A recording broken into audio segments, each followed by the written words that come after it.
Hello students, आप सभी का अपना प्यारा सा YouTube channel toppers classes bye SSS में फिर से एक बार स्वागत है। अभी हम लोग प्रथम सावधिक परीक्षा यानी फर्स्ट टर्म एग्जाम के लिए क्लास 12 इकोनॉमिक्स का 2021 नवंबर दिसंबर महीना में जो मॉडल सेट निकला था उसमें अभी हम लोग इकोनॉमिक्स मॉडल सेट 4 में सभी 40 ऑब्जेक्टिव प्रश्नों के सही उत्तर को जानेंगे जो आपके फाइनल एग्जाम 2022 के लिए वरदान साबित होगी। तो चलिए वीडियो को शुरू करते हैं। वीडियो के अंतिम तक बने रहिए और class 12 economics first term exam के लिए मॉडल सेट 4 में सभी 40 इंपॉर्टेंट एमसीक्यू यानी ऑब्जेक्टिव प्रश्नों के सही उत्तर को जानिए। देखिए क्वेश्चन नंबर 1 से। क्वेश्चन नंबर 1 बोल रहा है, निम्नलिखित में से आर्थिक क्रिया का एक उदाहरण कौन है। ठीक है, क्वेश्चन 1 बोल रहा है निम्नलिखित में से आर्थिक क्रिया का एक उदाहरण कौन है। तो इसका उत्तर होगा ऑप्शन डी, वस्तुओं का विनिमय आर्थिक क्रिया का उदाहरण है। ठीक है, क्वेश्चन नंबर 2 देखिए, संसाधनों के वितरण की समस्या का संबंध किस केंद्र समस्या से है। तो इसका उत्तर होगा किसके लिए उत्पादन करें। किसके लिए उत्पादन करें का अर्थ है कि संसाधनों का वितरण कैसे हो। ठीक है, क्वेश्चन नंबर 2 का सही उत्तर ऑप्शन डी होगा। क्वेश्चन नंबर 3 देखिए, क्वेश्चन नंबर 3 बोल रहा है संसाधनों की मितव्ययता से क्या तात्पर्य है। तो संसाधनों की मितव्ययता का मतलब होता है साधनों का उत्तम उपयोग करना। ठीक है, साधनों का ठीक ढंग से प्रयोग करना। 3 नंबर प्रश्न का सही उत्तर ऑप्शन डी होगा। ठीक, साधनों का उत्तम उपयोग करना, बुद्धिमत्ता प्रयोग करना, ठीक ढंग से प्रयोग करना साधनों का मितव्ययता कहलाता है। ठीक है, 3 का सही उत्तर ऑप्शन डी होगा। क्वेश्चन नंबर 4 देखिए, किस प्रकार की अर्थव्यवस्था में संसाधनों पर सरकार तथा निजी व्यक्तियों दोनों का स्वामित्व होता है। तो इसका उत्तर हो जाएगा ऑप्शन सी, मिश्रित अर्थव्यवस्था में। मिक्स्ड इकोनॉमी में, मिश्रित अर्थव्यवस्था में सरकार और निजी पूंजीपति दोनों मिलकर अर्थव्यवस्था को चलाता है। 4 का सही उत्तर ऑप्शन सी होगा। क्वेश्चन नंबर 5 देखिए, अर्थशास्त्र का दुर्लभता संबंधी विचार किसने दिया था। अर्थशास्त्र में दुर्लभता के बारे में, चयन के बारे में, सीमित साधनों के बारे में रॉबिन्स ने बताया था। ठीक है, 5 का सही उत्तर ऑप्शन सी होगा। क्वेश्चन नंबर 6 देखिए, उपभोक्ता कौन है। उपभोक्ता, कंज्यूमर किसको बोलते हैं। क्वेश्चन नंबर 6 बोल रहा है उपभोक्ता कौन है। तो उपभोक्ता वो है जो उपभोग करता है, जो अपनी आवश्यकताओं को पूरा करने के लिए वस्तुओं एवं सेवाओं का उपयोग करता है, उपभोग करता है। ठीक है, क्वेश्चन नंबर 6 का सही उत्तर ऑप्शन डी होगा। ठीक, अपनी आवश्यकताओं को पूर्ति करने के लिए वस्तुओं और सेवाओं का उपयोग करने वाला व्यक्ति उपभोक्ता कहलाता है। ठीक, 6 का सही उत्तर ऑप्शन डी होगा।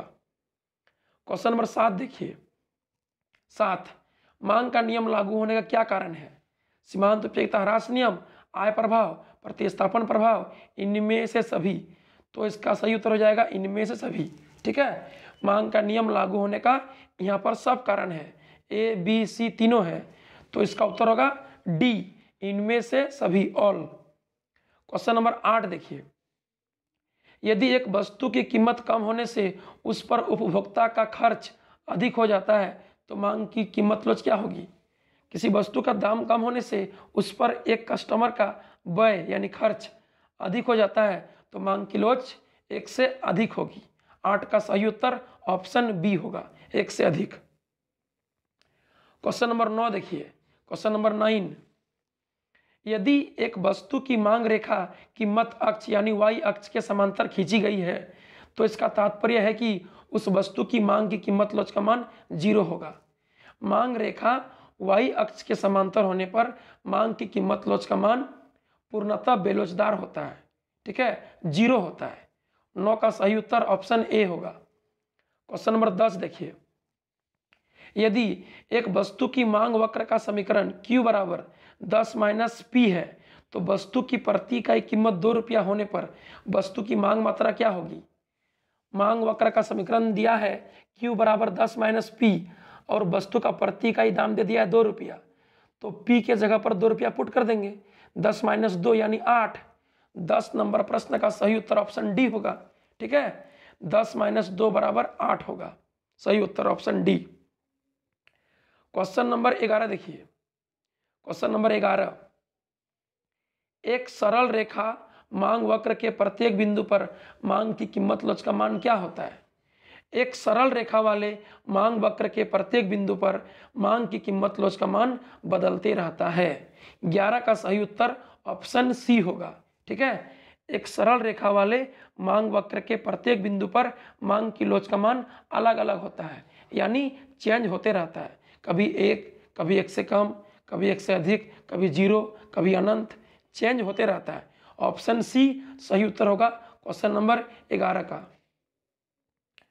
क्वेश्चन नंबर 12 देखिए। 12 माना कि एक बाजार में केवल 2 उपभोक्ता है तथा एक वस्तु के लिए जिनकी मांग को निम्न तालिका से दिखाया गया है। ठीक है, वस्तु की कीमत 4 रुपया पर वस्तु की बाजार मांग मात्रा क्या होगी? एक मार्केट में 2 कस्टमर गया है जिसके लिए एक वस्तु की मांग तालिका को दिखाया गया है। पहले प्राइस है, उसके बाद D1 पहला व्यक्ति का मांग है, D2 दूसरा व्यक्ति का मांग है। बोल रहा है 4 रुपया कीमत पर बाजार मांग मात्रा क्या होगा? बाजार मांग मतलब होता है व्यक्तिगत मांग का जोड़। ठीक है, D1 D2 का जोड़। तो 4 रुपया दाम पर D1 6 है और D2 16 है। 6 और 16 22 होता है। ठीक है, 4 रुपया दाम पर D1 6 D2 16, तो बाजार मांग कितना हो जाएगा? 6 + 16 बराबर 22, 22। 12 का सही उत्तर ऑप्शन सी होगा। ठीक है, ऑप्शन सी सही उत्तर होगा 22। क्वेश्चन नंबर देखिए 13, उपभोक्ता संतुलन की व्याख्या में उदासीनता वक्र का प्रयोग सर्वप्रथम किसने किया था? J.R. हिक्स ने। ठीक है, उपभोक्ता संतुलन की व्याख्या में उदासीनता वक्र, इंडिफरेंस कर्व, उदासीनता का क्रमवाचक सिद्धांत J.R. हिक्स ने और एलन ने दिया था। ठीक है, तो यहाँ पर ऑप्शन होगा बी, J.R. हिक्स। 13 का सही उत्तर ऑप्शन बी होगा। क्वेश्चन नंबर 14 देखिए। रसगुल्ला की कीमत कम होने से गुलाब जामुन की मांग क्या होगी? रसगुल्ला और गुलाब जामुन यहाँ पर एक स्थानापन्न वस्तु है और स्थानापन्न वस्तु में एक वस्तु का दाम और दूसरा का मांग के बीच पॉजिटिव संबंध होता है। ठीक है, तो रसगुल्ला का दाम कम होने से गुलाब जामुन की मांग कम होगी। ऑप्शन बी सही उत्तर होगा क्वेश्चन नंबर 14 का। क्वेश्चन नंबर 15 देखिए। निम्नलिखित में से किस वस्तु संयोग की मांग संयुक्त मांग होगी? संयुक्त मांग का अर्थ है पूरक मांग, पूरक वस्तु। पूरक वस्तु वह वस्तु होता है जिसका प्रयोग हम लोग एक साथ करते हैं, जैसे ऑप्शन सी कार और पेट्रोल। ठीक है, कार और पेट्रोल पूरक वस्तु होगा, संयुक्त मांग होगा, जिसका प्रयोग हम लोग एक साथ करते हैं। बाकी ऑप्शन ए चाय कॉफ़ी, ऑप्शन बी चावल रोटी, ऑप्शन डी कोलगेट क्लोजअप, ये सब का प्रयोग हम लोग अदला बदली करके करते हैं। ठीक है, यानी 15 का सही उत्तर ऑप्शन सी होगा, कार और पेट्रोल। क्वेश्चन नंबर देखिए 16। यदि किसी वस्तु की मांग रेखा मात्रा अक्ष यानी एक्स अक्ष के समांतर है तो वस्तु की मांग की कीमत लोच का मान क्या होगा? यदि मांग रेखा एक्स अक्ष के समांतर है तो मांग की कीमत लोच का मान इन्फिनेटिव होगा, अनंत होगा। ठीक है, एक्स अक्ष के समांतर होने पर मांग की कीमत लोच 0 नहीं अनंत होगा, और वाई अक्ष के समांतर होगा तो मांग की कीमत लोच 0 होगा। ठीक है, एक्स अक्ष में अनंत और वाई अक्ष में 0। ठीक, चलिए 16 का सही उत्तर ऑप्शन ए होगा। क्वेश्चन नंबर देखिए 17। किस साधन की कीमत को ब्याज कहा जाता है? तो पूंजी के बदले ब्याज दिया जाता है। ठीक है, 17 का सही उत्तर ऑप्शन बी होगा, पूंजी के बदले ब्याज दिया जाता है। क्वेश्चन नंबर देखिए 18। 2 साधन श्रम यानी लेबर और पूंजी यानी कैपिटल के लिए उत्पादन फलन का स्वरूप क्या होगा? तो ऑप्शन ए होगा, क्यू फंक्शन है एल और के का। ठीक है, क्यू बराबर फंक्शन है एल और के का, एल लेबर है, के कैपिटल है। ठीक, श्रम और पूंजी पर निर्भर है कौन? उत्पादन की मात्रा। 18 का सही उत्तर ऑप्शन ए होगा, क्यू फंक्शन है एल और के का। क्वेश्चन नंबर देखिए 19, एक उत्पादन फलन में साधनों के किस संयोग को शामिल किया जाता है? तो एक उत्पादन फलन में तकनीकी रूप से दक्ष साधनों के संयोग को शामिल किया जाता है। ऑप्शन ए सही उत्तर होगा क्वेश्चन नंबर 19 का। क्वेश्चन नंबर 20 देखिए, उस वक्र को क्या कहा जाता है जो समान उत्पादन करने वाले दो साधनों के विभिन्न संयोगों को दर्शाता है? उसको बोलते हैं समोत्पाद वक्र। ठीक है, जो समान उत्पादन करने वाले दो साधनों के विभिन्न जोड़ा को दर्शाता है उस वक्र को समोत्पाद वक्र कहते हैं। यदि समान लागत बोलता तो उसको सम लागत वक्र बोलते हैं। ठीक है, यहाँ पर बोला है समान उत्पादन करने वाले, तो उत्तर होगा ऑप्शन सी समोत्पाद वक्र। 20 का सही उत्तर ऑप्शन सी होगा। क्वेश्चन नंबर देखिए 21, दो साधन लेबर और कैपिटल, श्रम और पूंजी के लिए उत्पादन फलन दे दिया है, इसको कॉब डगलस का उत्पादन फलन कहते हैं, याद रखिएगा। ठीक है, तो श्रम की 0 इकाई के रोजगार से कुल उत्पादन क्या होगा? लेबर लगाएंगे 0 तो उत्पादन होगा ही नहीं। ठीक है, कुल उत्पादन 0 हो जाएगा। 21 का सही उत्तर ऑप्शन ए होगा। जब श्रम यानी लेबर 0 है तो मशीन कितनों लगा दें, पूंजी कितनों लगा दें, उत्पादन 0 ही होगा। ठीक है, 21 का सही उत्तर ऑप्शन ए, उत्पादन नहीं होगा, 0 होगा। क्वेश्चन नंबर 22 देखिए, बोल रहा है निम्नलिखित में से किस वक्र का आकार उत्पाद अक्ष यानी एक्स अक्ष के समांतर होता है? तो कुल स्थिर लागत वक्र उत्पादन के प्रत्येक स्तर पर स्थिर रहता है, इसलिए इसका वक्र एक्स अक्ष के समांतर होता है। ठीक है, 22 का सही उत्तर option A total fix cost कुल स्थिर लागत का वक्र एक्स अक्ष के समांतर एक पड़ी रेखा स्थिर रेखा के रूप में होती है। क्वेश्चन नंबर 23 देखिए, 23 कॉब डगलस उत्पादन फलन में पैमाने का वृद्धिमान प्रतिफल प्राप्त होगा जब a प्लस बी 1 से अधिक होगा। ठीक है, यदि a प्लस बी 1 से कम हुआ तो बोलेंगे पैमाने का घटते प्रतिफल, 1 के बराबर हुआ तो पैमाने का स्थिर प्रतिफल, और 1 से अधिक हुआ तो पैमाने का बढ़ते प्रतिफल, वर्धमान प्रतिफल। ठीक है, 23 का सही उत्तर option B, a plus B 1 से अधिक होने पर उसको वृद्धिमान, वर्धमान, बढ़ते प्रतिफल कहेंगे। ठीक, क्वेश्चन नंबर 24 देखिए, क्वेश्चन नंबर 24 देखिए, एक लागत फलन के संबंध में कौन सा कथन सत्य है? लागत फलन के बारे में कौन सा कथन सत्य है? ऑप्शन डी, एक लागत फलन में न्यूनतम लागत आगतों के संयोग को शामिल किया जाता है। ठीक है, एक लागत फलन में हम लोग जिसमें कम खर्चा होगा उस तरह के साधन को शामिल करते हैं। ठीक है, ताकि प्रॉफिट अधिक से अधिक हो। ऑप्शन डी सही उत्तर होगा क्वेश्चन नंबर 24 का। क्वेश्चन नंबर देखिए 25, एक उत्पादक दो साधन लेबर यानी श्रम तथा कैपिटल यानी पूंजी के भिन्न 3 संयोगों एक्स वाई जेड से किसी वस्तु की 40 इकाई का उत्पादन कर सकता है, यह मानते हुए कि श्रम और पूंजी पर उसे प्रति इकाई लागत 2 रुपया तथा 3 रुपया है, तो वह उत्पादन के लिए किस साधन संयोग का चयन करेगा?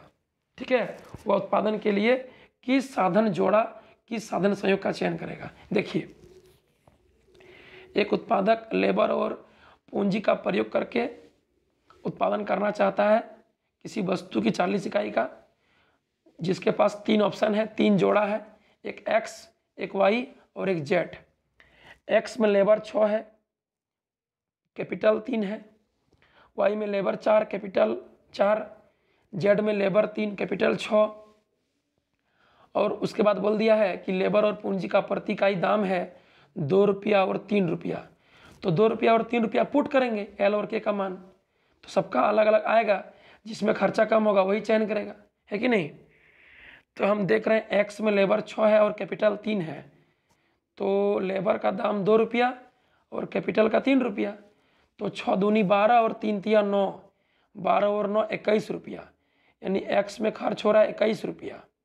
वाई में देखिए, वाई में लेबर 4, कैपिटल 4, तो लेबर का खर्च 2 और कैपिटल का खर्च 3, तो 4 दूनी 8 और 4 तिया 12, 12 8 20 रुपया हो गया, यानी एक्स में 21 रुपया, वाई में 20 रुपया। अब जेड में देखिए, जेड में लेबर 3, कैपिटल 6, लेबर पर खर्च 2, कैपिटल पर खर्च 3, तो 3 दूनी 6 और 6 तिया 18, 18 और 6 24 रुपया, यानी x में 21 रुपया, y में 20 रुपया और z में 24 रुपया। तो सबसे कम खर्च हो रहा है y में 20 रुपया, यानी y में 20 रुपया सबसे कम खर्च हो रहा है, जिससे हम 40 इकाई का उत्पादन आसानी से कर सकते हैं। इसलिए उत्पादक यहाँ पर y वाला जोड़ा को चयन करेगा। ठीक है, 25 का सही उत्तर हो जाएगा बी, y वाला जोड़ा को चयन करेगा ताकि उसमें खर्च कम हो रहा है इसीलिए। आगे देखिए क्वेश्चन नंबर 26, अल्पकाल में एक उत्पादक को 50 रुपये की लागत का वहन करना ही पड़ता है, चाहे वह उत्पादन करे या न करे, तथा वस्तु की 10 इकाई उत्पादन करने के परिवर्तनशील साधन पर 60 रुपया खर्च करना होता है। औसत कुल लागत का मान क्या होगा?